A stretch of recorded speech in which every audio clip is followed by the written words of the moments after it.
салом аз лоиқи ширин сухан овардаем. шеъри ӯ чун оташи ишқи ватан овардаем. андалебони хуршидҳо мезарафшонем мо, нолаи савту наво бар анҷуман овардаем. салому дуруди пур аз меҳру муҳаббат нисори якояки шумо, меҳмонон, омӯзгорон ва хонандагони азиз.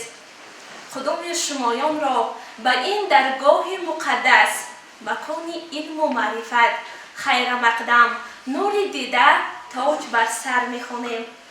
хеле ки ба ҳамагон маълум аст, дар сартосари ҷумҳурии азизамон ҳафтаи аввали моҳи апрел чун фестивали ҷумҳуриявии ҳафтаи китоби кӯдакону наврасон бо тантанаи махсус ҷашн гирифта мешавад.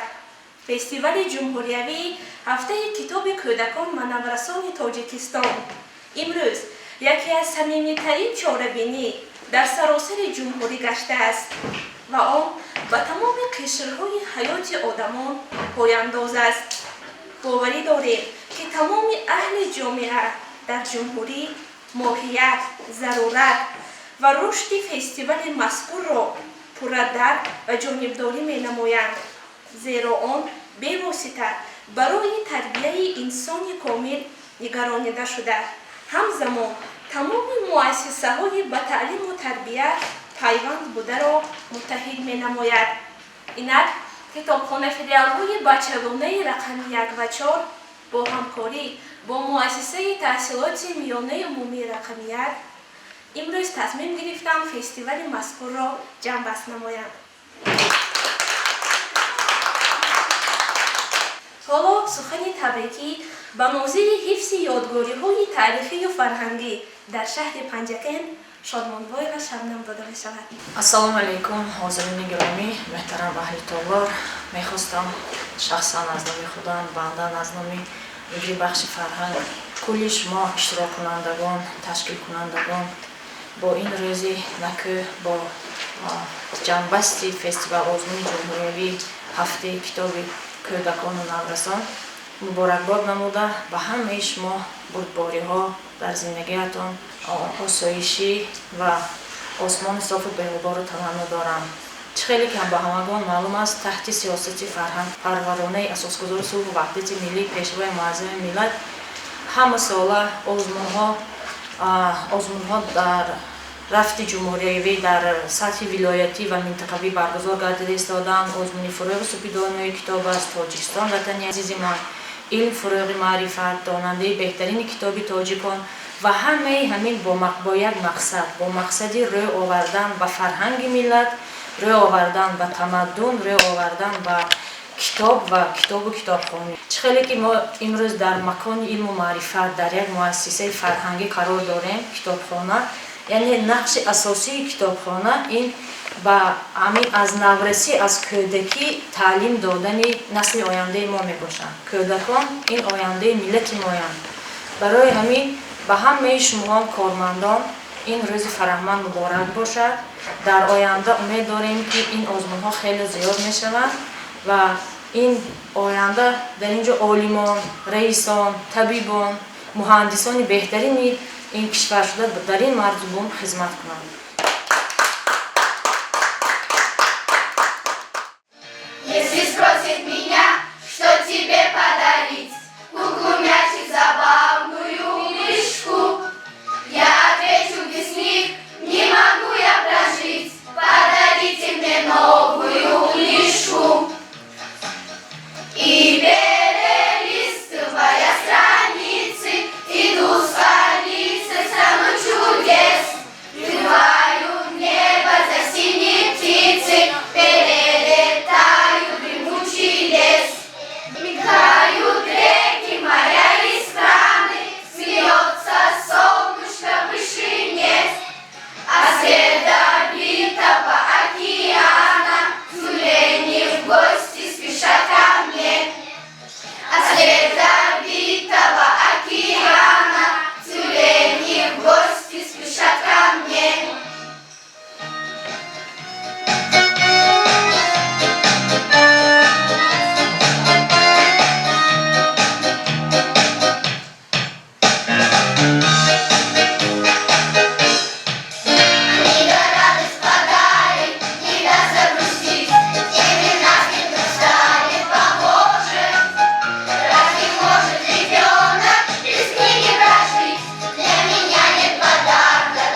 دهقان دیده به عالم گشاده است.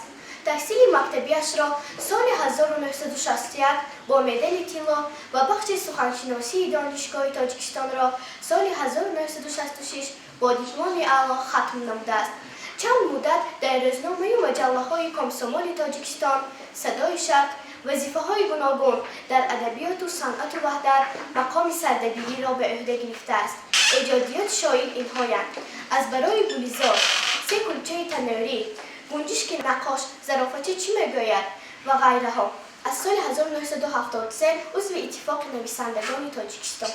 نریمان بقازاده 26 ژانویه سال 1935 در عالی روزنامه‌نگار در شهر باستانی سمرقند تولد شده است. 26 ژانویه سال 2009 در شهر دوشنبه وفات کرده است. او از سال 1954 ایجاد میکرد. نریمان بقازاده از سال 1960 دانشگاه ملی جمهوری تاجیکستان را با دیپلم ختم کرده است. کتاب‌های او را در شهر دوشنبه و مسقط روی چاپ را با زبان روسی روی چاپ را دیدند. او دارای مکافات‌های جمهوری و بین‌المللی میباشد و از سال 1972 عضو اتفاق نویسندگان است. 3 ماهی سرما گذشت، سیر و تماشا گذشت، دوره اعلا گذشت، تعطیل طلا گذشت، دوره خوشتر از آن آمده است این زمان، دوره کسب کمال در راه علمی زمان. ایا مکتب زدانیش ده چراغه که خود را از خودم سازم سراغه. ببینم تا در این دنیا که هستم چی می آید زی آمالم زی دستم. فروزان مشعلم را از شرارم برار بخش بر عمرم بهارم. لطفت اینجا 8 ایونی سال 1950 در دهه فیض‌آباد ناحیه قانچی دیده با عالم شده است. او بخش روزنامه‌نگاری دانشگاه ملی جمهوری تاجیکستان را سال 1972 با دیپلم اعلی ختم کرده است. فعالیت مهنتی‌اش در کمیته دولتی تلویزیون و رادیوشنوی جمهوری آغاز یافت. به حبلی بیاید، به دانک بیاید، به رقص بازی آید، به تازی آید، به میوه چینی آید، احوال پرسی آید، شمالکی تیرما، با هدیه حبلی بر، با شادی دانک بر، با رقص گل بینازد، با آب جو ببازد، با خاله میوه چینه، بیکار خوب نشینه، شمالکی تیرما. خار را گلزار کردی زنده باش، مشک را خیروار کردی زنده باش، خواب را بیدار کردی زنده باش. با تو می نازد وطن، تو با وطن، تو خزان را نوبهار آموختی، مستمندی را وقار آموختی، نابراری را برار آموختی. با تو می نازد وطن، تو با وطن، بوده اعجازی تو اعجازی وطن، موج آوازی تو آوازی وطن، موج پروازی تو پروازی وطن. با تو می نازد وطن، تو با وطن. تاجیکستان سربلند است و تو نیز، کشوری عالم پسند است و تو نیز، زیر گردون دل پسند است و تو نیز. با تو می نازد وطن، تو با وطن. شکر بر این سرزمین تاجیکستان میکنیم. شکر بر آب و هوای گوهرافشان میکنیم. 4 برج تاجیکستان 4 رکن وحدت است. شکر بر این 4 رکن وحدتستان میکنیم. اینک سخن تبریکی به اکرم و صبرینه، مدیر بخش کار با جوانان و ورزش شهر پنجکند. واقعا هم امروز هم در حدود کشور با راهنمایی پیشرو معظم ملت که از خرد تا بزرگ سر کرده همه را به کتاب و کتابخوانی دعوت می نمایند. شمایان در پیشتاق همین اقدام ها قرار دارد، زیرا در خود جای کتاب کار میکنید، فعالیت میکنید و با واسطه شما چندین جوانان و نورسان به کتاب و کتابخوانی مشغول هستند. شاگردان شما که در آزمون ها رفته اشتراک میکنند سزاوار جایهای نمایان میگردند و فعالیت پیشرفته شما رو ما همه روزه در هم به طور تلویزیون گویم تماشا میکنیم.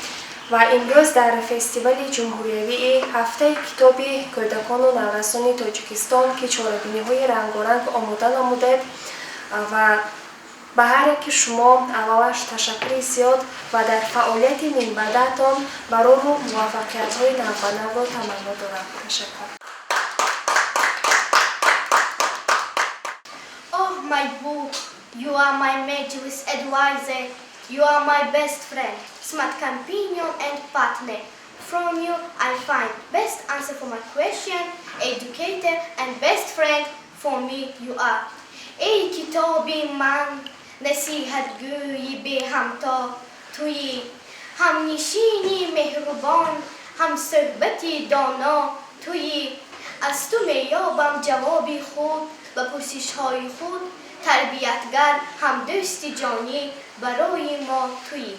Книга радость подарит, не даст загрустить, пение нас станет погоже. Разве может ребенок без книги прожить? Для меня нет подарка дороже. Of course, the book is our unselfish friend. Our great man recommended it to us, our armor of soul, light of study guide. اهل علم و اهل فرهنگ و ادب میکند از جان نثار ما کتاب، چی به پیری چی جوانی نرسی زیب دارد در کنار ما کتاب. غذای روح کتاب است، غذای جان کتاب است، برای عقل انسان مثال نام کتاب است. همنشین بی از کتاب مخوا، مصاحب بود گه و بگه، راحت افزای جان و راحت دل، هرچی دلهای توست از او حاصل. همیشین به از کتاب مخواه که مصاحب بود گه و بگه، راحت افزای جان و راحت و دل، هرچی دلخواه توست از او حاصل. این چنین همدم و لطیف کی دید که نرنجه بیند نرنجانی. Кто любит читать, вот кто любит читать, может столько увидеть и столько узнать, может узнать, открывать и исследовать новые страны, переплыть налегке моря океаны, может сесть звездолет на луне. Кто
فевرالی سال 1960 در دهه کجراوت ناحیه غانچی تولد یافته است. سال 1977 دانشکده فاکولته پداگوژیکا و متدیکی دانشکده شهر خوجند را ختم کرده است. عزیز اساساً برای بچه‌ها می‌نویسد. گلچین آفریده‌هایش در کتاب‌های افسانه و حکایه، فیل از چی می‌ترسد، سور چی، سیاحت زردوشت و غیرها آفریده شده‌اند. عزیز سال 1994 عضو اتفاق نویسندگان جمهوری تاجیکستان، برنده جایزه جمهوری تاجیکستان و علاچی فرهنگ جمهوری تاجیکستان شده است. یکی از حکایه‌های عزیز چنین است: امروز به مکتب ما بابای نریمان به قوزاده آمدند. آن کس برای ما شعر خواندند. ما خرسند شدیم. شاعر هم خرسند شد. بعد آن کس گفتند بیایید اکنون بیت برک میکنیم. ما بیت برک کردیم. ناگاه ما در حرفی نه درمانیم. شاعر تبسم کرد. معلمه هم خواطر شد. بعد من از خودم شعر گفتم: بابای ما نریمان مهمان مکتب ما. شاعر گفت انا در مکتب شما هم شاعر پیدا شد. بعد آن کس گفتند انا شما هم در بربره غالب آمدید. یکی از دیگر حکایه های عزیز چنین است: انور کتابچه میخواند، سعدی تلویزیون تماشا میکرد، اکبر رسم میکشید، از بیرون صدای به گوششان رسید. بچه ها زود به طرف تیریزه دویدند. انور شادیکنان گفت مادرجانم به نان آوردند. سعدی نیز خرسند شد، کتابچه صورتدار آوردند. اکبر شادیکنان رفت و دری خانهشان را گشاد. در زبان وی فقط یک گپ بود: مادرجانم آمدند. مجید سلیم یکم اکتبر سال 1960 در دهه فیض‌آباد به دنیا آمده است. مجید سلیم اول دانشکده فاکولته شهر کلاب را تحصیل نموده است. بعد دانشکده شهر دوشنبه را با بهای اعلی ختم نموده است. پیشروی او را در روزنامه‌های ظفر، بعد در روزنامه کمونیستی و راه لنینی چاپ می‌کردند. سال 1994 مجید سلیم خادم باغ علمی حیوانات می‌شود. باقر رحیم‌زاده در دهه سارباغ ناحیه رشت در عائله دهقان تولد شده است. سال 1931 پس از ختم آموزگاری شهر سمرقند در مکتب زادگشت به معلمی پرداخت. باقر رحیم‌زاده اشتراکچی جنگ بزرگ وطنی است. در لب دریاچه صاف و کبود، باغچه بود سبز پر از میوه بود. تازه حالانی وی آورده باد، آلوی و زردآلوی و سیب و انار. در طرف دیگری این باغ ما حوضچه بود عجب خوشنما. نسیم رجب 8 آگوست سال 1935 در گذری میرزاپایلوی شهر سمرقند به دنیا آمده است. او بعد ختم مکتب میانه به فیلولوژی جمهوری تاجیکستان داخل شده با بهای خوب و اعلی تمام میکند. او بعد به گزیت پیونیر تاجیکستان داخل شده و وفادارانه در آنجا 50 سال خدمت میکند. همه قصیده و غزلهای او را ما میتوانیم در آن گزیت پیدا کنیم.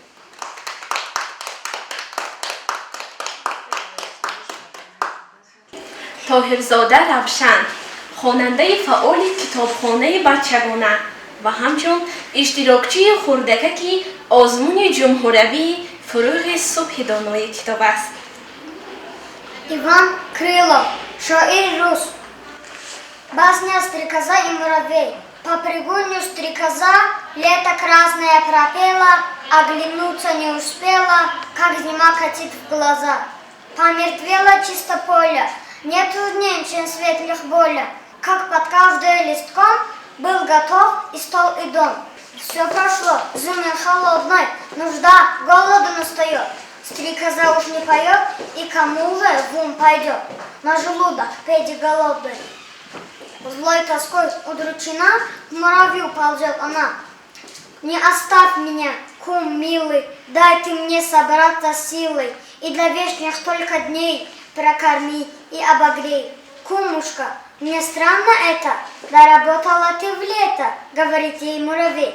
До того, голубчик, было в мягких муравах у нас песни, резвость, всякий час, так что голову скружила. А как ты, я без души, лето целое все пела, ты все пела, это дело, так поди же и попляши.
زدگی رو در سردی ها آسایش ندیده‌ای ای مادری جان مادری جان مادری جانی من دولتم جنتم وقتی خندانی من مادری جان مادری جان مادری جانی من دولتم جنتم وقتی خندانی من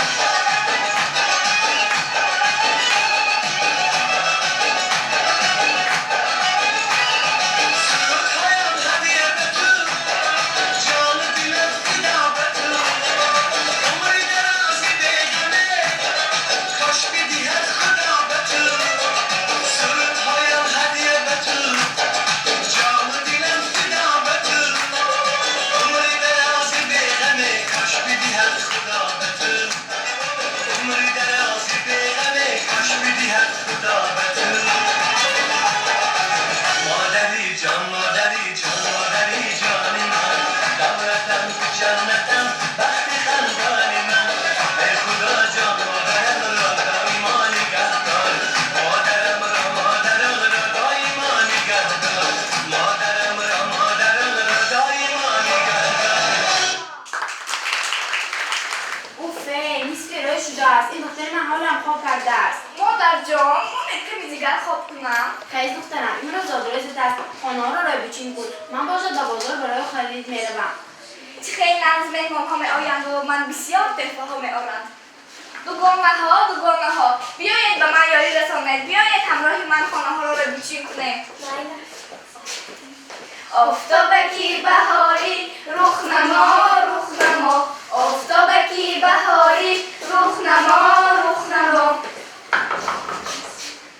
دوگانه ها اگه به فکر مهمان ها آمدن السلام پدر جان علیکم دخترم پدر جان شما میدونید که امروز روز آدرس من از شما به من چی تحفه آورده من به تو کتاب تحفه آوردم ای پدر جان چرا کتاب آورده خوبترش به من یگان مختار می آورده کرته اینا می آورده خط همه آورده میشود تو اول با سوالهای من جواب ده من این تحفه های گفتن تو رو میارم پدر جان با من یک سوال دهید با کلمه کتاب رو به ایجا جدا کن کتاب دوگانه ها شما کلمه کتاب را به هجا ها جدا کرده میتوانید بله کتاب از دو هجا و از دو صدانات عبارت است. پدر جان یک سوال دیگر دهید با کلمه مادر جمله ساز جمله از خودش چی باشد دوگانه ها شما با کلمه مادر جمله ساخته میتوانید بله مادر من مهربان است دوگانه ها شما اینقدر زیرک و دانا بودید شما این همه داناگیتان را از کجا آموخته اید ما همه این علممان را از کتاب آموختیم.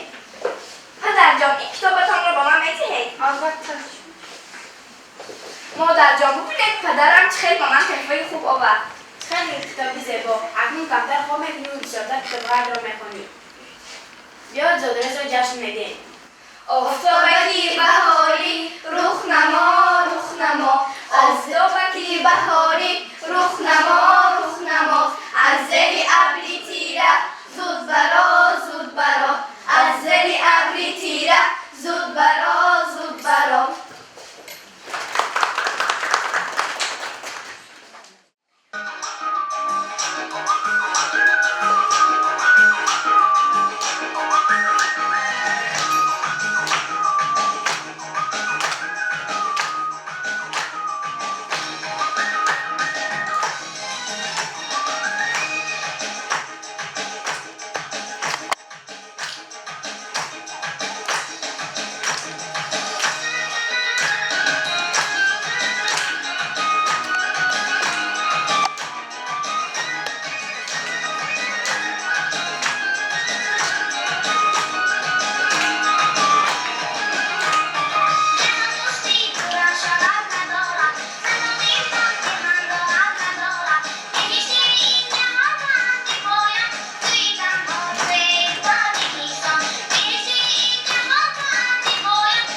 что книги нужно хорошо заботиться и ухаживать за ней. И сегодня мы на примере покажем, что будет, если не ухаживать за своей книгой.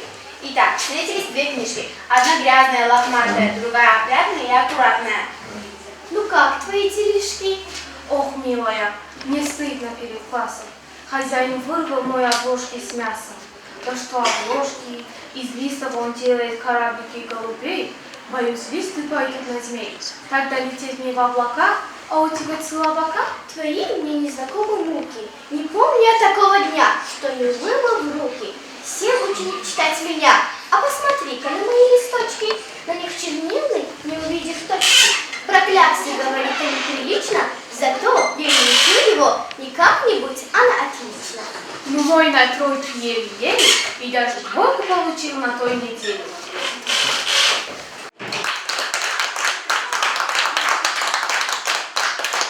با امیدوار اعظم‌خلق و میسره برای سهم نظر است در تعلیم و تربیه نسل نو است و اشتراک فعالانه در چاره‌بینی‌های فستیوال جمهوریوی هفته کتاب کودکان و نورسان تاجیکستان تحت عنوان فروغ صبح دانایی. دیرکتور با مولای وزرینه. همچنین سپاسنامه مکافات داده می شود با کودکستان رقم 1 شهر پنجکین.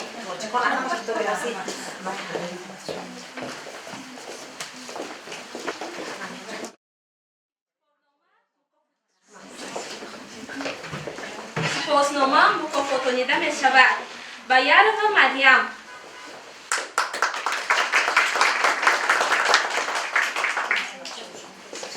سپاسنامه با ترابک و سمیه. سپاسنامه با شراب و مغزونه. سپاسنامه با بابای محمد اقبال.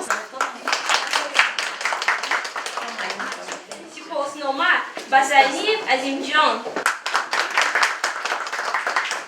سپاسنامه با روزی و بیروبیه. سپاسنامه با بابای و مهرانه. سپاسنامه با مراد و روحونه. سپاسنامه با حسن و انهیده. سپاسنامه با بابای و بیبی عایشه. سپاسنامه با رفیق شریف جان. با حلیمه و آمینه. سپاسنامه با بابازاده جهارا. سپاسنامه با سمن و سمیه. سپاسنامه با احرام و ایوب جان.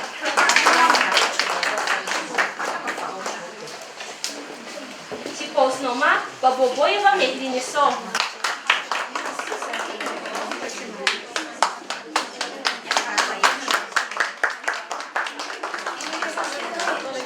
سپاسنامه مکافات داده می شود بر روزی مونس جان.